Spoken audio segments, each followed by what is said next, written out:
주께서 나의 슬픔이 변하여 춤이 되게 하시며 나의 베옷을 벗기고 기쁨의 띠를 띄우셨나이다. 아멘. 주의 날 주의 이름을 두시려고 택하신 곳 성전에 나와 하나님을 예배하는 모든 하나님의 백성들에게 이 하나님의 말씀이 현실이 되는 축복이 있기를 주님으로 축복합니다. 주님께서 우리의 슬픔을 춤이 되게 하시고 우리의 슬픔의 베옷을 벗기시고 기쁨의 띠를 우리에게, 우리 가정에, 우리 교회에 두르시는 줄로 믿습니다. 우리가 주님 안에서 또 잘 되어지고 또 즐겁고 기쁜 일만 있길 원하지만 실상 우리가 걸어가다 보면 그 인생의 길이 때로는 해가 맑은 날도 있지만 구름 낀 날도 있고 또 무섭게 비가 들이치는 날도 있습니다. 그러나 그 모든 것 속에서 하나님께서 우리를 향한 그 약속의 말씀은 변치 않으십니다. 나의 슬픔이 변하여 춤이 되게 하실 것이고 나의 그 슬픔의 베옷을 벗기시고 기쁨의 띠를 두르게 하실 줄로 믿습니다. 바라기는 우리의 그 삶이 오직 주님께 소망을 두고 나아가는 은혜의 삶, 믿음의 삶이 되시길 주님으로 축복합니다. 오늘 우리가 함께 읽은 본문에 이 삭개오라는 이름은 참 우리에게 익숙합니다. 그렇죠? 이 삭개오, 이름의 뜻이 무엇일까요? 이름마다 뜻이 있습니다. 저의 이름은 뭐죠? 조영광. 그렇죠? 제 이름에도 뜻이 있답니다. 영화로울 영자에 빛광자. 그러면 영화로운 빛. 엄청 부담스럽겠죠? 이름이 감사하고 좋지만 또 부담스러운 것도 있습니다. 근데 오늘 삭개오의 이름은 무엇이냐면요. 순결하다예요. 우리 부모님들이 자녀에게 이름을 지어줄 때 그 아이가 정말 이렇게 자랐으면 좋겠다, 또 이런 사람이 됐으면 좋겠다라는 마음을 가지고 특별히 믿음의 부모님들은 더 기도하고 더 많이 고민을 합니다. 그래서 그 이름을 정하게 되어져요. 이전에 이 성경 역사 안에 보면 참 많은 이름을 짓는 법이 있었지만 성경의 인물을 그대로 이름을 짓는 경우도 많이 있었습니다. 그래서 예를 들어 다윗이라고 이름을 지으면 그 아이에게 다윗의 이야기를 들려주면서 너는 다윗과 같이 되어라 라고 얘기하고 그렇게 또 자연스럽게 신앙 전승이 이루어지고 또 사무엘이라 이름 짓고 또 사무엘의 그 이야기를 성경의 이야기를 전해주면서 사무엘과 같이 되기를 바라는 그렇게 성경의 이름을 짓곤 합니다. 우리에게 다 각자의 이름이 있을 텐데 그 이름의 뜻이 무엇인지 한번 돌아봤으면 좋겠고요. 근데 삭개오가 그 순결하다는 이름과는 오늘 본문을 보게 되어지면 참 다른 삶을 멀리 떠나간 삶을 살고 있음을 보게 되어집니다. 2절에 보게 되어지면 삭개오는 세리장이었고 부자였습니다. 세리장은 세관의 최고장이죠.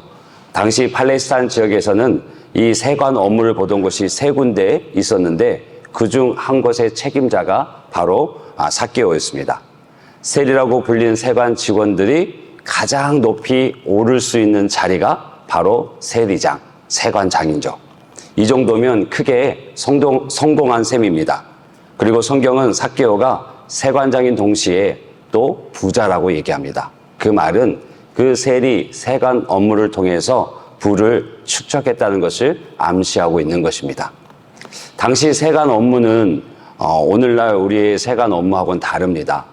로마 시대의 로마의 지배국이었기 때문에 로마에서 그 세금을 정해 주었습니다. 오늘날 같이 개인 여러 가지 형편을 따라서 차등 적용되는 것이 아니었고 그냥 이 팔레스타인 지역에서 거둬들여야 될 총액을 할당해 줍니다. 그래서 너희들은 1년에 이만큼 세금을 나에게 로마에 바쳐야 돼. 그러면 그 총액에 맞춰서 이 세리장들이 알아서 거두는 거예요. 그래서 로마에 납부해야 될 세금은 납부하고 남은 것은 자신의 것으로 축적을 하게 되어집니다. 그러다 보니 이 세리 일을 하는 사람들이 부자가 많습니다. 그 중에서도 정말 열심히 해서 누구보다 열심히 해서 세리장에 올라갔으니 이 삭개오의 부가 얼마만큼 컸던지도 알 수 있습니다. 당시 그 민족이 처한 암울한 현실과는 상관없이 나름 열심히 그리고 치밀하게 계획을 세우고 경쟁에서 살아남아서 결국 세관장의 자리도 올라가고 부자의 반열에도 올랐습니다. 겉으로는 성공한 사람입니다. 부족한 것이 없는 사람입니다. 그런데 그 앞에서는 아무도 말을 하지 못하지만 그의 등 뒤에서는 늘 손가락질하기 일쑤였고 또 죄인이라고 수군거리는 것이 일상이었습니다. 그래서 예수님께서 그의 집에 들어가 머물려고 하실 때 내가 너희 집에 오늘 머물겠다 하셨을 때 함께 있던 많은 무리들이 수근수근거렸습니다. 아니, 예수님이 왜 죄인의 집에 들어가시고 왜 죄인과 교제하려 하시고 왜 죄인의 집에 머물려고 하실까? 그래서 그것은 안 되는 일이라고 수근수근했습니다. 사람들은 그를 죄인이라고 여겼습니다. 로마의 앞잡이가 되고 게다가 자기 백성의 돈을 갈취했기에 종교적으로나 사회적으로나 죄인이었습니다. 일제시대 때 상황을 우리가 생각해 보면 쉽게 이해가 되십니다. 일제의 그 침략에 앞서서 오히려 동족의 피를 빨아먹던 그 친일 행적을 했던 그들이 꼭 이 삭개오와 같은 모습입니다. 성공은 했습니다. 높은 지위에 올랐고요. 많은 부를 가졌습니다. 그렇지만 그의 내면에는 뭔가 허전함이 있었던 것 같습니다. 오늘 본문의 내용을 살펴보면 이 부분이 더 명확하게 드러날 텐데 그가 많은 것을 누렸고 많은 것을 가지고 있고 또 그의 눈 앞에서는 모두가 굽실거렸을 것입니다. 혹여나 많은 세금을 때릴까 봐 있는 자든 없는 자든 그에게서는 마주 비굴하리만큼 그런 모습을 보였을 것입니다. 그런데도 그는 예수님을 찾아가는 이상한 모습을 보입니다. 아마 살아가면서 그 인생의 공허도 또 이렇게 살면 안 되는데 이게 삶의 전부인가? 이렇게 사는 게 맞는가? 하는 질문이 있었던 것 같습니다. 비록 잘못된 선택, 비록 잘못된 길에서 누구보다 열심히 살았고 누구보다 자신을 희생하며 악착같이 살았습니다. 오직 앞만 보고 살았는데 오늘 그의 모습을 보게 되어지면 그 마음 어딘가는 허전함이, 공허함이 그리고 자신의 인생에 대한 물음이 있었던 것 같습니다. 여러분, 결은 다르지만 여러분 우리가 직장 생활을 하면서 또 작은 사업을 하시든지 정말 열심히 살아갈 때 불쑥불쑥 드는 생각이 있으시지 않습니까? 월요일부터 금요일까지 또 일이 많으면 토요일 주말까지 막 정신없이 달리다가 초대하지도 않은 불청객 같은 생각이 들어집니다. 내가 누구이지? 내가 뭐 하는 사람이지? 내가 이거 받으려고 이렇게 내 젊음을 갈아놓고 내 시간을, 에너지를 다 쏟아야 하나? 이런 질문이 찾아올 때가 있습니다. 여러분 그럴 때는 어떻게 하십니까? 아마 오늘 삭개오는 그 내적 갈등이 더 심했을 것입니다. 내색은 하지 않아도 자신들이 자기의 뒤에서 수군거리고 욕하고 죄인이라고 하는 것들을 왜 모르겠습니까? 그 자녀들이 학교를 가고 그 가족들이 그들 안에서 그런 취급을 당하는 것을 왜 몰랐겠습니까? 그러면서 그는 그런 생각이 들 때마다 아마 스스로를 더 강하게 채찍했을 것입니다. 약해지지 마. 네가 가는 길이 맞아. 조금만 더 버티면 돼. 다 그렇게 사는 거야. 네가 지혜로운 거야. 시대가 바뀌었고 세상이 바뀌었잖아. 네가 잘하고 있는 거야. 그렇게 스스로를 추스리면서 더 강하게 내몰았을 것입니다. 그런데 여러분, 우리에게는 영혼이 있습니다. 그 내면에 갈증이 있습니다. 이게 아닌데, 이게 전부가 아닌데 하는 생각이 그에게 가끔 또는 불일듯이 일어나고 있었습니다. 그런 그에게 예수님에 대한 소문도 들렸을 것입니다. 예수님의 가르친 말씀이 들려지고 예수님이 행하신 기적과 같은 일들도 듣게 되어지고 또 모두가 예수에 대해서 좋은 소리 또 기대의 소리, 칭찬의 소리 하는 것도 들었을 것입니다. 우리가 6월 첫째 주일날 만남 그리고 변화 이 설교 시리즈를 하면서 제일 먼저 소개했던 이가 누구였죠? 레위였습니다. 마태였습니다. 그의 직업이 무엇이었죠? 세리였어요. 누가복음 5장 27절 28절 보게 되면 그 후에 예수께서 나가사 레위라 하는 세리가 세관에 앉아 있는 것을 보시고 나를 따르라 하시니 그가 모든 것을 버리고 일어나 따르니라. 세리 그 일을 보고 있는 레위, 그를 주님께서 만나시고 그를 불러 나를 따르고 했을 때 그 레위가 모든 것을 버려두고 그 즉시로 주님을 따릅니다.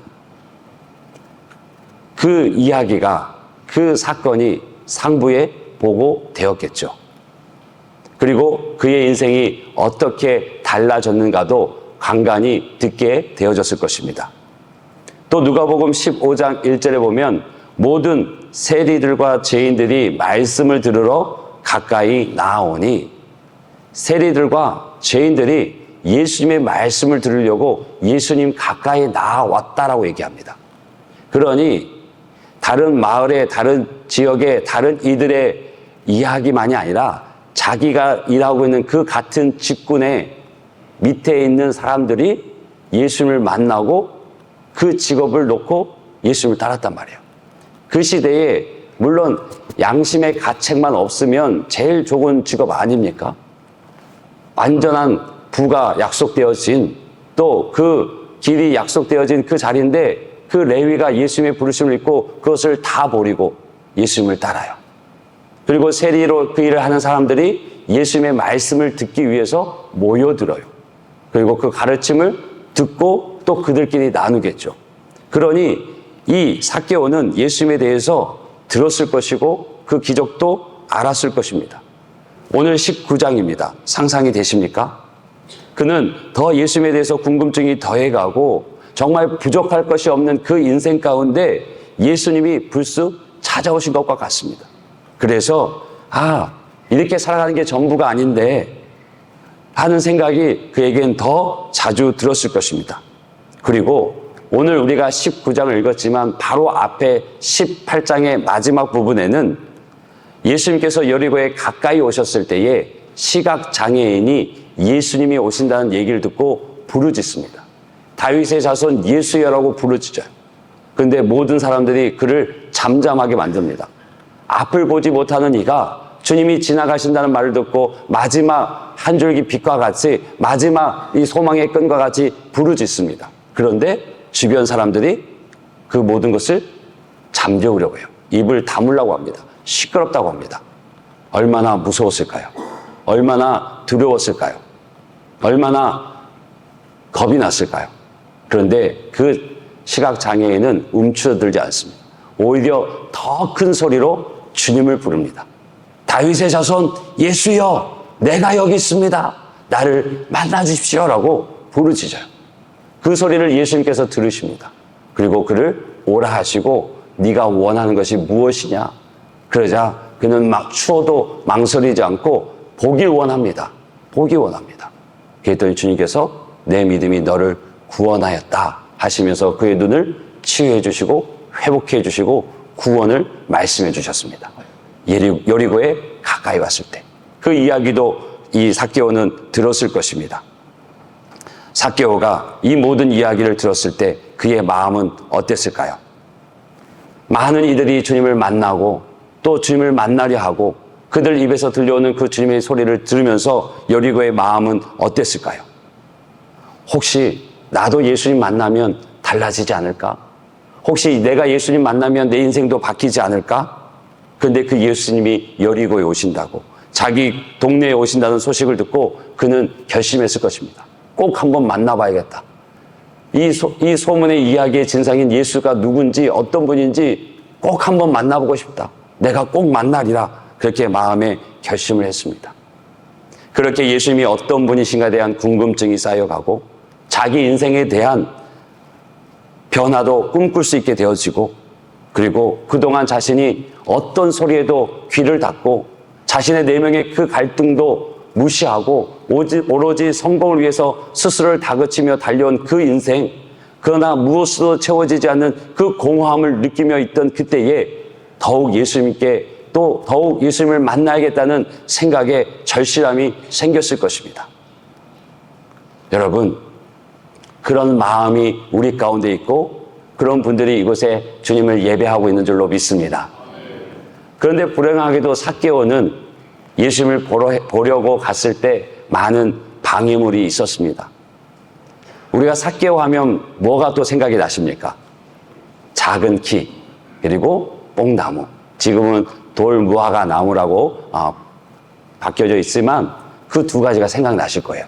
작은 키가, 또 많은 군중들이, 또 자신의 체면이, 자신의 많은 나이가, 또 사람들의 비난의 시선 등 넘어야 될 산들이, 그 방해물들이 참 많았습니다. 근데 저는 여기서 조금 의아한 것이, 작은 키가 얼마나 작았으면 약점이 됐을까? 요즘은 워낙 키 크신 분들이 많으니까, 또 모두가 그렇게 또 크니까 키가 작은 것이 컴플렉스가 되어줄 수도 있는데, 근데 그 시대는 다 작았어요. 근데 또 작았대요. 근데 그것이 마치 하나님 앞에 나가는 큰 약점인 것처럼 뉘앙스가 들려지는데 실상 그렇진 않습니다. 여러분, 키 작은 거 불편하세요? 뭐 다 키가 크시니까 키 작은 거 불편하세요? 저는 잘 못 느껴요. 언제 느끼냐? 농구할 때 느껴요. 농구할 때 림을 튀어나오는 공을 잡으려는데 좀 큰 친구들이 훌쩍 뛰어서 이렇게 툭 잡아가면 으이 하는 마음은 있어요. 또 언제 느낄 수 있습니까? 사진 찍을 때. 저 사진 찍을 때 혼자 셀카는 괜찮아요. 그런데 같이 이렇게 모여서 찍을 때 나란히 서니까 키 차이가 나잖아요. 그때 외에는 키가 작은 것이 크게 불편하게 느껴지지 않아요. 약간 표정이 이상하신데요. 근데 또 키 작으면 좋은 게 뭡니까? 혹여 걸어가다 땅에 돈이라도 있으면 누구보다 재빨리 허리를 굽혀서 주술 수 있죠. 실상 우리가 살아가면서는 키 작음에 대해서 내가 불편을 느끼는 것은 그리 많지 않습니다. 그런데 주위에 또 사회의 시선에 의해서 자꾸 비교하다 보니까 키 작은 것도 컴플렉스가 되어지고, 또 외모가 그렇게 컴플렉스가 되어지는데, 오늘 주님을 만나는데 이 삭개오가 키가 그렇게 컴플렉스가 되었을까? 그건 잘 모르겠어요. 어쨌든 그가 주님 앞에 나아가는 데는 많은 사람들은 장애물이 됐습니다. 이미 많은 이들이 모여 있었고, 또 오히려 자신의 체면이 장애물이 됐을 것입니다. 왜요? 그 많은 이들 앞에 군림하고 살았는데, 또 세리장까지 올라갔다면 나이도 어느 정도 중년의 나이가 됐을 거예요. 그 나이에 예수님을 찾아간다는 것, 그것이 또 방해물이 됐을 수 있습니다. 그리고 모두가 자신을 바라보는 그 시선을 느끼고 있었기 때문에 그 시선이 방해가 되었을 수는 있어요. 그런데 그는 그 모든 장애물을 뛰어넘습니다. 그 모든 약점과 방해물을 뚫고 주님을 만납니다. 여러분, 오늘도 마찬가지라고 생각합니다. 많은 사람이 예수님께 관심을 갖는 이유가 어디에 있습니까? 그 성경이라는 책이 참 궁금하다. 내가 성경을 한번 읽어봐야겠다 하고 스스로 성경을 읽는 분은 극히 소수입니다. 대부분 하나님에 대해서, 예수님에 대해서 궁금증을 갖게 되는 경우는 교회에 다니는 사람을 알고 있을 때, 우리 가족이, 우리 직장의 그 누군가가 교회 다닌다 하고 예수 믿는다고 하면 궁금증이 생기게 되죠. 늘 같이 있던 이가 갑자기 예수를 만나서 늘 즐겨하던 술자리를 멀리하고 늘 입에 물고 있던 담배를 끊을 때 이상하게 여기지 않겠습니까? 마치 그거 없으면 살지 못할 것처럼 살던 이가 눈에 보이는 그런 변화가 나타나는 거예요. 그런데 좀 시간이 가면 갈수록 분명히 어려운 일이고 낙심할 일이고 마치 세상 다 끝난 것처럼 그런 일인데, 이 사람이 이상하게 웃고 다녀요.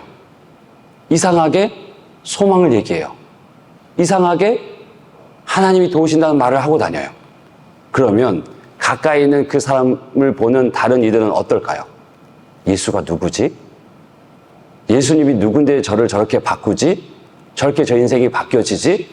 라고 생각하지 않겠습니까? 예수님에 대한 관심은 예수를 믿는 사람들을 통해서 불러일으키게 되어집니다. 그래서 우리의 삶이 중요한 이유도 여기 있어요. 근데 또 반대로 예수 믿는 사람들이 예수에 대한 관심을 잃어버리기도 합니다. 예수님에 대한 관심을 끊어버리기도 해요. 실제로 많은 분들이 기독교에 대해서 적대감을 갖고 있습니다. 대개 과거에 불편한 경험들이 있고 또 상처가 그것으로부터 시작되어집니다. 예수 믿는 사람들, 교회 다니는 사람들이 나쁜 이미지, 나쁜 감정을 남기기에 그렇습니다. 실제로 2021년도 한국갤럽조사연구소에서 1,500명을 대상으로 설문을 조사를 했습니다. 근데 그 질문의 내용이 2014년도와 동일한 것을 2021년도에, 즉 7년 뒤에 동일하게 묻고 그 변화의 추이를 조사했습니다. 그 질문의 하나를 얘기하면 요즘 종교가 우리 사회에 얼마나 도움을 준다고 생각하십니까? 그 무렵에 매우 혹은 어느 정도 도움을 준다는 응답이요. 14년도에는 63%였어요. 도움을 준다. 그런데 7년이 지난 21년도에는 38%로 줄었습니다. 반대의 질문도 있었어요. 그렇다면 도움을 주지 않는다. 그 응답에는 14년도에는 38%였고 21년도에는 62%로 증가했습니다. 7년 사이에 종교가 사회적으로 기여한다는 그 질문의 긍정과 부정이 완전히 바뀌어지게 됩니다. 큰 폭으로 바뀌어집니다. 기여한다는 것은 63%에서 38% 줄어들었고, 기여하지 않는다, 부정적이라는 것은 38%에서 62%까지 늘었습니다. 완전히 뒤바뀌었죠. 그런데 더 가슴이 아픈 것은 이런 결과가 나오기까지 기독교의 영향이, 교회의 영향이 컸어요. 코로나19 이전과 이후 종교별 신뢰도를 묻는 항목에서 기독교에 대한 신뢰가 더 나빠졌다는 응답이 63.3%입니다. 더 나빠졌다는 것이. 그리고 더 좋아졌다는 응답은 1.9%예요. 다른 비교군이 불교가 있었고 천주교가 있었는데 제가 자존심이 상해서 말 못하겠어요. 기독교가 유독 나빠졌어요. 기독교 교인들 가운데서도 24%가, 그리고 무종교인 다른 종교인들의 70%가 기독교의 이미지가 더 나빠졌다고 응답을 했습니다. 어려운 시기에 교회가 세상 사람들에게 위로와 소망을 주지 못하고 오히려 실망스러운 모습을 보였기 때문에 그런 결과가 나왔을 것입니다. 참 가슴 아픈 일입니다. 그리고 2024년 5월, 바로 지난달이죠. 미국에서 세계관 목록 보고서가 발표됐습니다. 그 내용은 뭐냐면요. 미국 성인들의 신념과 행동에 영향을 끼치는 세계관, 그것을 조사하고 연구했습니다. 그런데 참 독특한 것이 나왔어요. 무엇이냐면 미국인들이 믿고 행동하는 그 세계관이 하나가 아니라는 거예요. 많게는 9가지 들어갑니다. 즉 혼합주의 세계관을 가지고 있다는 거예요. 그 말은 다시 무슨 말이냐면 내 만족을 위해서 여러 가지 생각을, 세계관을 가져다가 내게 맞는 맞춤식 세계관을 만들어서 살아간다는 거예요. 사사기 시대에 많이 나온 이야기가 무엇입니까? 자기 소견에 옳은 대로. 즉 자신이 하는 행동의 중심이, 기준이 무엇이냐면 자기 만족. 그리고 내 감정이 우선되어지고 나의 유익이 가장 우선되어지는 거예요. 그래서 선과 악도 구분이 모호해집니다. 그런데요, 더 놀라운 것은 2021년도 이후에 이 혼합주의에 대한 집착이 더 증가했습니다. 그래서 보고에 따르면 미국 성인의 80%가 혼합주의 세계관에 동의했다고 그래요. 그리고 미국인의 4%, 기독교인의 6%만이 성경적 세계관을 고수한다고. 성경적 그 가르침, 그 성경적인 가치, 성경적인 그 세계관을 지키려고 몸부림치는 사람들이 미국인 전체 중에 4%고 기독교인들은 6%, 교회 안에 6%, 10명 중에 1명만이 성경적인 가르침대로 살려고 몸부림치고 그렇게 애쓰고 있다는 거예요. 그것이 바른 인생의 길이라고 믿고 걸어가고 있다는 것이 지난달 보고서의 결론으로 나왔어요. 여러분, 참으로 안타까운 현실이지 않습니까? 그러나 우리나라라고 안전할까요? 우리 교회 성도님들은 자신하실 수 있으십니까? 저는 큰 차이가 없을 것 같습니다. 왜 이런 일이 일어날까요? 왜 이런 현상들이 급속도로 이루어지게 되어질까요? 정말 우리 안에 주님을 만나고 주님의 뜻 가운데 살기를 몸부림치는 그러한 모습들이 점점 힘을 잃어가고 있는 것은 아닙니까? 세상의 거센 조류에 하나님의 말씀이 마치 그냥 좋은 교훈집으로 인생의 좋은 지혜집으로만 느껴지고 있는 것은 아니십니까? 바라기는 하나님의 말씀이 진리인 줄로 믿습니다. 하나님의 말씀이 생명의 말씀이요, 구원의 말씀이요, 살아계신 말씀인 줄로 믿습니다. 세상은 다 변하여도 1.1획도 변치 않고 반드시 이루실 말씀이 우리 손에 쥐어진 이 성경 말씀인 줄로 믿습니다. 우리 인생은 하나님께 다 내어드려도, 온전히 맡겨드려도 안전한 분이 하나님이신 줄로 믿습니다. 지금 삭개오는 그런 자신의 신체적인 약점, 또 바깥의 외부적인 약점과 방해물이 있었지만 뚫고 나갑니다.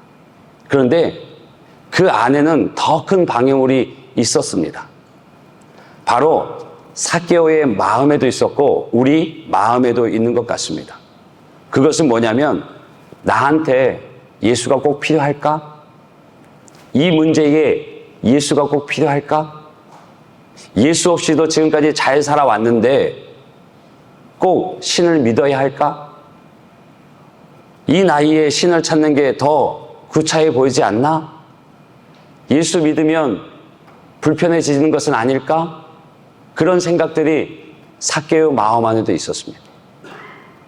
한편에는 내 인생 이만하면 괜찮아 하는 생각이 있었고, 한편에는 아니야, 안 괜찮아, 주님이 필요해 하는 두 생각이, 두 마음의 소리가 삭개오 안에서 부딪혀서 싸웠을 것입니다.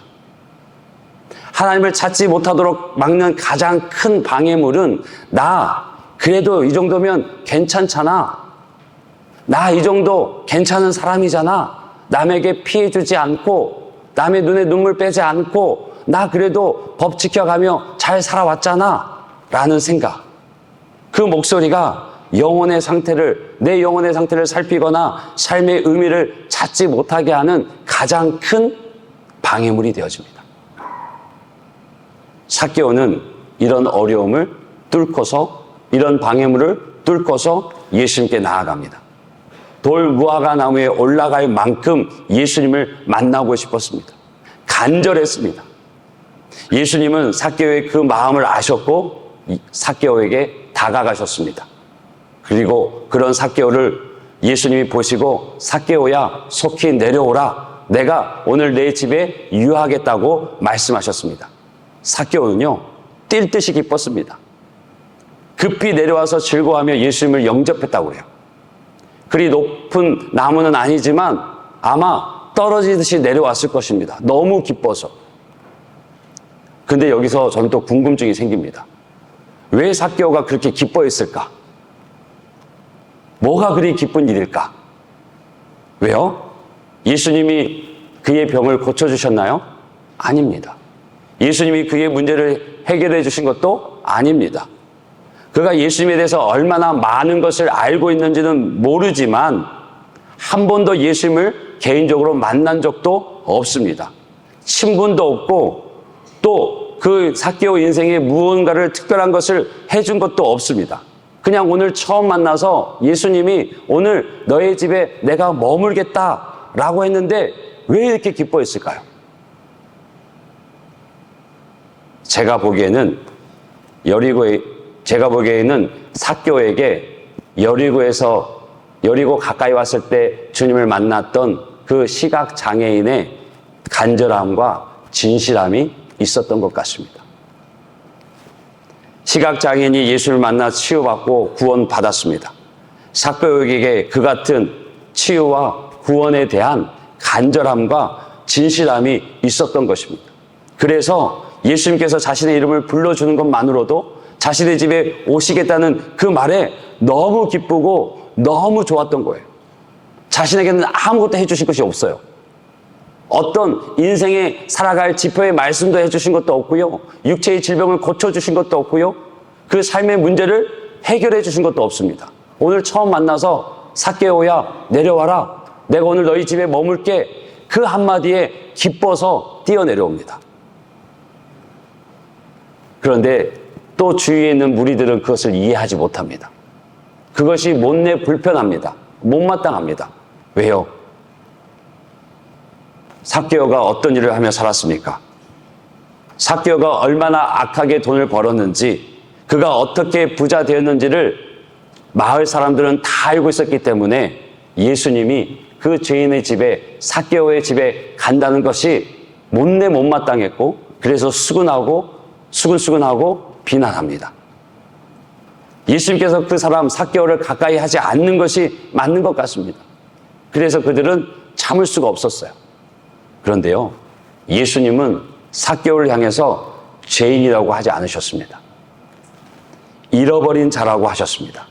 10절에 보게 되면 인자가 온 것은 잃어버린 자를 찾아 구원하려 함이니라.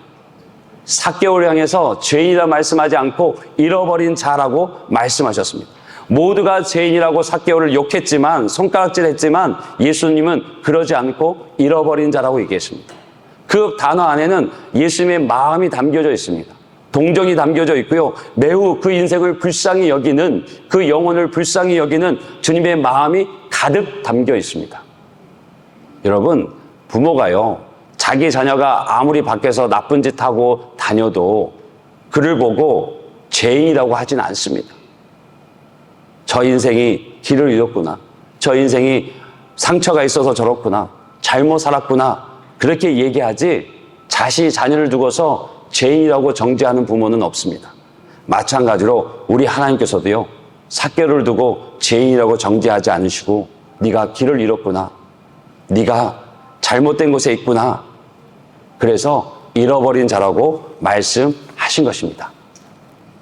여러분, 삭개오는요, 현대인의 표본입니다. 돈이 많으나 행복하지 않은 사람, 지위는 있지만 마음에 평안이 없는 사람, 모든 것을 가진 것 같으나 갈등에서 벗어나지 못하는 사람, 그 사람이 삭개오고 잃어버린 사람입니다. 삭개오는요, 돈을 벌기 위해서 수단 방법 가리지 않았습니다. 그래서 돈 많이 벌었습니다. 그것이 전부인 줄 알았어요. 그런데 그 인생을 살아보고 주님에 대한 소리를 들으면서 돌아가고 싶었습니다. 이것은 아니라는 생각이 들었고 영생을 얻고 싶었습니다. 다시 새 사람이 되고 싶었습니다. 그래서 예수님을 만나고 싶었고 예수님의 말씀을 듣고 싶었고, 그래서 예수님이 자신의 이름을 불러주고 너희 집에 머물자 하니까 너무나 기뻤고 너무나 즐거웠던 것입니다. 삭개오는요, 진지했습니다. 절실했습니다. 그리고 진실했습니다. 그래서 주님 앞에 주님을 만나는 그 순간 너무 기뻤고 영원한 생명, 삶의 가치와 의미를 아는 그 일이 너무나 소중했고 절실했습니다. 그래서 삭개오는요, 예수님이 자신의 집에 들어오시는데 예수님이 자리에 미쳐 앉기도 전에 서서 주님께 이렇게 파격적인 고백을 합니다. 우리 8절 말씀 한번 같이 읽어보겠습니다. 삭개오가 서서 주께 여짜오되 주여 보시옵소서.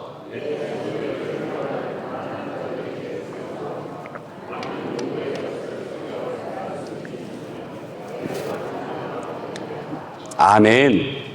실로 엄청난 고백이지요. 이 말씀을 읽으시면서 여러분들은 어떤 마음이 드셨습니까? 와, 대단하다. 이렇게까지 할 수 있나? 아니면 아무 생각 없이 읽으셨습니까? 그 고백을 듣고 주님께서 기뻐하셨습니다. 그리고 9절에 말씀하십니다. 오늘 구원이 이 집에 이르렀다. 재산의 절반을 가난한 자들에게, 그리고 만일 누구의 것을 속여 빼앗은 일이 있으면 네 갑절이나 갚겠습니다. 이 고백은요, 이 선포는요, 혹자는 말하기를 세리장의 자리에 오르기까지 이 삭개오가 얼마나 많은 이들을 속이고 빼앗았겠는가. 말단 세리가 아니고 그 수년, 십수년, 아니 그 자리에 오르기까지. 그러면 절반을 가난한 이에게 주고 그 남은 절반을 가지고 속인 일이 있으면 4배로 갚아주겠다는 것은 전 재산을 내놓는 것과 다르지 않다고 해석했습니다. 원래 율법의 요구는요, 속여서 남의 물건을 빼앗으면 그 원금의 20%를 벌금으로 덧붙여서 주는 것입니다. 즉 100만 원을 속여서 빼앗으면 120만 원을 주는 거예요. 근데 삭개오는 100만 원을 훔쳤으면 400으로 갚겠다는 겁니다. 그 말은 뭡니까? 실로 자신의 그 삶의 고백 속에 다른 인생의 그 길을 택하고 나간 겁니다. 여러분, 지금 이 말이 삭개오가 예수님에게 흥정하고 있는 것 같습니까? 아닙니다. 이 정도면 내가 구원을 받을 수 있겠습니까? 이 정도면 내가 새 삶을 살 수 있겠습니까? 라고 예수님에게 묻고 예수님에게 흥정을 하는 것이 아니라 이 말은 진심으로 그 어떤 것도 재물이나 권세보다 내가 지금 영생을 원하고 있다고 고백하는 거예요. 내가 진심으로 회개하고 진심으로 새 사람이 되고 싶습니다라고 주님 앞에 고백하는 거예요. 이 장면 여러분 이해가 되세요? 상상이 되십니까? 삭개오, 그가 지금까지 살아온 그 인생을 보면요, 그의 관심은 오로지 돈이었습니다. 오로지 재물뿐이었고 오로지 이 땅의 삶이 전부였어요. 이 삭개오가 다른 사람들이 보기에, 아니 모든 사람이 보기에, 아니 자기 자신도 그렇게 생각하며 살았습니다. 돈이 있어야 이 세상 살아간다고, 돈이 있어야 내가 사람답게 살아간다고 그렇게 생각하고 그야말로 정말 잔인하게 돈을 모았던 사람이 삭개오였습니다. 그런데 그가 지금 하는 고백은요, 주님과 흥정하는 것이 아닙니다. 내가 어떻게 하면 구원받겠습니까? 이 정도면 되겠습니까? 이렇게 말하고 있는 것이 아니고 오히려 이 말을 하고 있는 것은 주님을 보자마자 삭개오의 그 말에는 영생에 대한 간절함이 있는 거예요. 내가 이렇게 사는 것이 아닌 것 같습니다. 내가 이게 정답인 줄 알고 살아왔는데 아닌 것 같습니다. 이건 아닌 것 같습니다. 내가 가진 것 다 내놓습니다. 그동안의 인생의 목적이라 해도 과언이 아닐 만큼 돈은 버는 일에 집착했던 그가 재물을 다 내놓겠다는 고백은 진실한 회심의 표현입니다. 나 이제 주님 만났으니 나 진짜 새 사람 되어 살겠습니다. 진짜 나 하나님의 사람으로 살겠습니다. 그렇게 고백하는 거예요. 그에게 무슨 대화가 있었나요? 없었어요. 주님이 자신의 집에 오시며 그 자리에 앉기도 전에 서서 고백하는 겁니다. 그래서 이 사건의 결론은 누가는 10절과 같이 맺습니다. 인자가 온 것은 잃어버린 자를 찾아 구원하려 함이니라. 삭개오는요, 잃어버린 사람이었습니다. 그래서 진심으로 하나님께 돌아오고 싶었습니다. 새 사람이 되고 싶었습니다. 그 절실함이 너무도 컸습니다. 그런 삭개오를 주님께서 아시고 만나주시고 그 인생을 구원으로, 그 인생을 새로운 사람으로 세워 가셨습니다. 우리의 삶이 그 같은 삶인 줄로 믿습니다.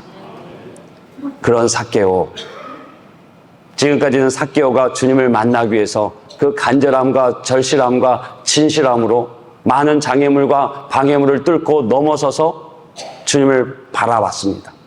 그런데요, 조금만 각도를 달리하면 그 삭개오를 찾아가신 이는 예수님이십니다. 예수님 주변에 수많은 사람들이 있었지만 예수님은 한 사람만 보고 있는 것 같습니다. 그의 이름을 부릅니다. 마치 삭개오의 이름이 담긴 원래의 의미를 되찾는 것처럼 그의 인생의 고유한 가치를 다시 확인하듯이 그 이름을 부릅니다. 삭개오야, 삭개오야, 내려와라. 내가 너희 집에 머물겠다. 성경은요, 예수님을 통해서 하나님이 어떤 분이신지를 잘 보여줍니다. 하나님은 사람을 무리로 보지 않습니다. 무리 중에 한 사람으로 보지 않습니다. 우리가 지금 이곳에 많은 성도님들이 함께 예배하고 있지만 하나님이요, 이 전체를 뭉뚱그려서 한 무리로 보지 않으세요. 아니면 개수하는 그 숫자 하나로 보지 않으세요. 하나님은요, 이 많은 이들, 그 중에 나 한 사람을 위해서 찾아오십니다. 이 중에는요, 주의 말씀이 들려줘도 주를 찬양해도 은혜가 되어지고 감사가 되어지고 감격이 되어지고 그 인생을 새롭게 살겠다고 결단하는 이들이 있는가 반면 동일하게 어제와 다른 삶이 아닌 늘 같은 일상의 반복일 수도 있습니다. 하나님은요, 함께 모여있는 이 자리 속에 사모하는, 주님을 찾는, 주님을 만나기를 진실로 원하는 그 사람을 찾아가서 만나주십니다. 바라기는 저와 여러분 우리 모두가 주님이 찾아오시는, 주님을 만나는 그 인생이 되어주시길 주님을 축복합니다. 그렇게 찾아오셔서 한 사람 한 사람을 향해서 말씀하십니다. 내가 너를 안다. 네가 어떻게 살고 있는지, 어떻게 살아왔는지 내가 안다. 무엇으로 고민하고 고통스러워하며 아파하는지, 왜 그토록 치열하게 살아가야만 하는지를 내가 안다.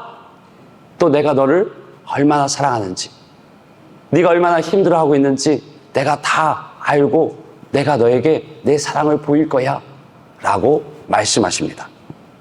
여러분, 하나님은요, 한 개인 한 개인을 찾아가시는 분입니다. 그분이 바로 예수님이십니다. 삭개오 한 사람을 찾아가서 만났듯이 지금도, 오늘도, 이 시간도 하나님을 찾는 사람을 단독으로 만나십니다. 그리고 기꺼이 친구가 되어주십니다. 삭개오, 예수님을 만난 그 순간은 짧습니다. 잠깐입니다. 그런데 그의 전부가 되었습니다. 예수님과의 그 짧은 만남이 우리의 인생을 송두리째 바꿉니다. 그래서 그 믿음의 길을 걸어오신 여러분 아니십니까? 하나님의 왕관의 보석 같으신 우리 귀한 성도님들이 그 주님을 만난 그 짧은 만남이 전부가 되어지고 그 인생이 온전히 하나님의 기뻐하시는 인생 되어지시길 주님으로 축복합니다.